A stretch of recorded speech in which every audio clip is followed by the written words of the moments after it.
Question number 7. In order to study the effectiveness of a flu vaccine, it's administered to half of a sample of 20,000 people.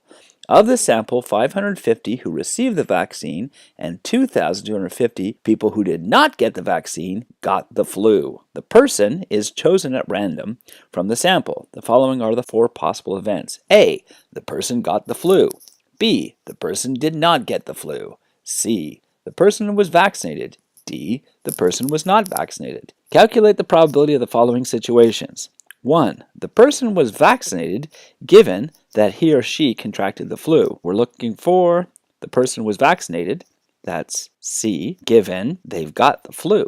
A. So C given A. So that's the probability of A intersection C divided by the probability of A. A intersection C. A, they have the flu. And C, they were vaccinated. So those who were vaccinated and got the flu. We know of the sample, 550 people who received the vaccine got the flu. 550 out of the 20,000 people. 550 out of the 20,000. The probability of the person getting the flu, who got the flu? The 550 who received the vaccine and the 2,250 who did not. So we're going to add those together. That's going to give us 2,800 people out of the 20,000. The 550 divided by the 20,000 is 550 out of the 20,000 is being divided by 2,800 out of 20,000. When you're dividing fractions, you multiply by the reciprocal of the dividing fraction. This is the fraction that's doing the dividing.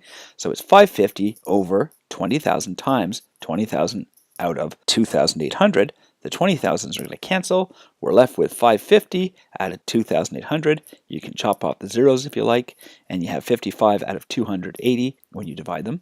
0.196429, or 19.6429%. 2. Calculate the probability that the person contracted the flu given that they were not vaccinated. You got the flu, that's A, but you weren't vaccinated, that's D. So A given D.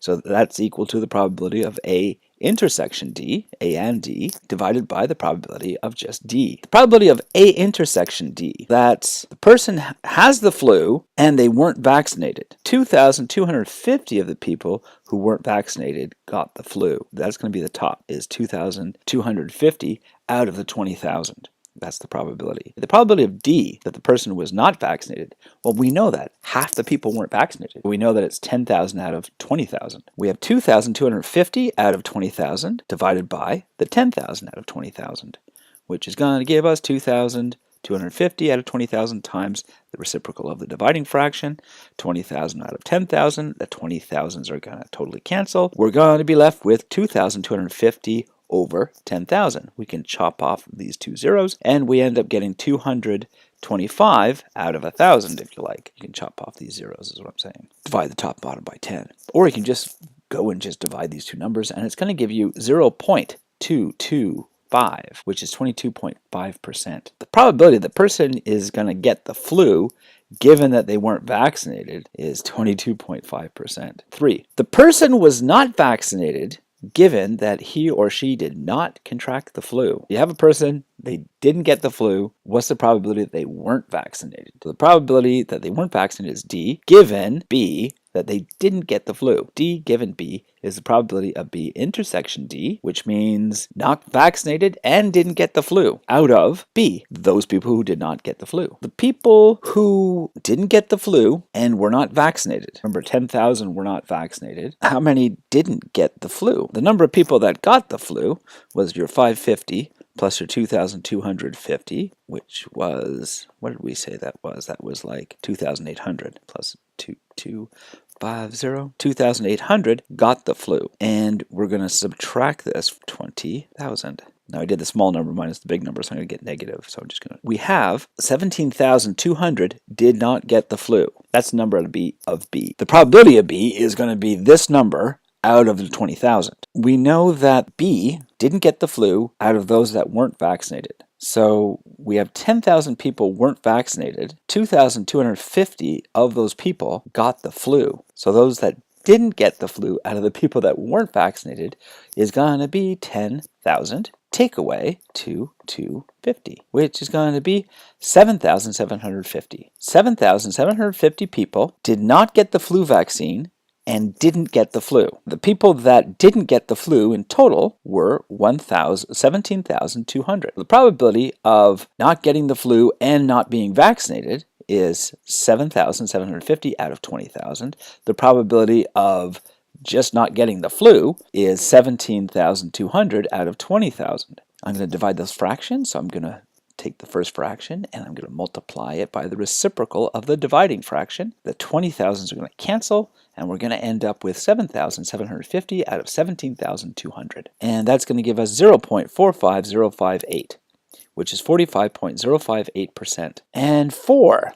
The person did not contract the flu, that's B, given that he or she was not vaccinated. This is the reverse of what we just did. So the person did not contract the flu, given that they were not vaccinated. B given D. The last one we did was D given B, so it's just the order switched. B given D is the probability of B and D again out of the probability of D, the probability that they weren't vaccinated. The number of people who weren't vaccinated is 10,000 out of 20,000, so the probability of D is like a half. So the probability of B and D, we've already done that. We know that it's going to be the people who did not get vaccinated and didn't get the flu. The people that weren't vaccinated, that's 10,000 people. Those people that didn't get the flu are 2,250. If you subtract 2,250 from 10,000, you get 7,750. 7,750 people who were not vaccinated did not get the flu out of the 20,000 people we're talking about. And the probability that the person was not vaccinated, well, we know half, right? So 10,000 out of 20,000.